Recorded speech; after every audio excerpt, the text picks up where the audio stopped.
ಇದು ಭಾಳ ದೊಡ್ಡ ತಪ್ಪು. ನಾನು ಅದನ್ನು ಸುತ್ತೂರಿನಲ್ಲಿಯೂ ಹೇಳಿದ್ದೇನೆ. ಮನೆ ಸಿದ್ಧಗಂಗಾ ಶ್ರೀಗಳ ಮಠಕ್ಕೆ ಹೋದಾಗೂ ನಾವು ಭಾಳ ಚರ್ಚೆ ಮಾಡಿದ್ವಿ. ಪಾಪ ದೇವರಂಥ ಮನುಷ್ಯ ಅವ್ರು ಯಾವುದೂ ರಾಜಕಾರಣ ಮಾತಾಡಲಿಲ್ಲ.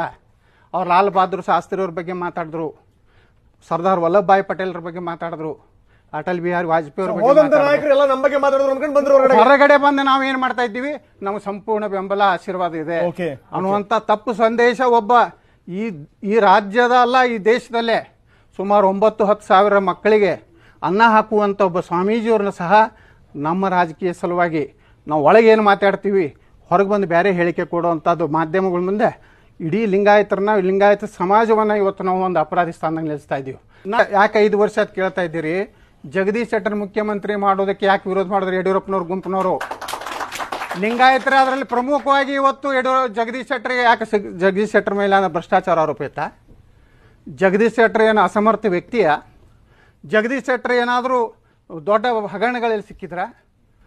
ಜಗದೀಶ್ ಶೆಟ್ಟರ್ನ ಇವತ್ತು ಮುಖ್ಯಮಂತ್ರಿ ಮಾಡಿದ್ರೆ ಲಿಂಗಾಯತರು ಪೂರ್ತಿ ನನ್ನಿಂದ ದೂರ ಹೋಗ್ತಾರೆ ಅನ್ನುವಂಥ ಉದ್ದೇಶದಿಂದ ಇವತ್ತು ಜಗದೀಶ್ ಶೆಟ್ಟರ್ ನೀವು ಮೂಲೆ ಗುಂಪು ಮಾಡುವಂಥ ಕೆಲಸ ಮಾಡಿದ್ರಿ.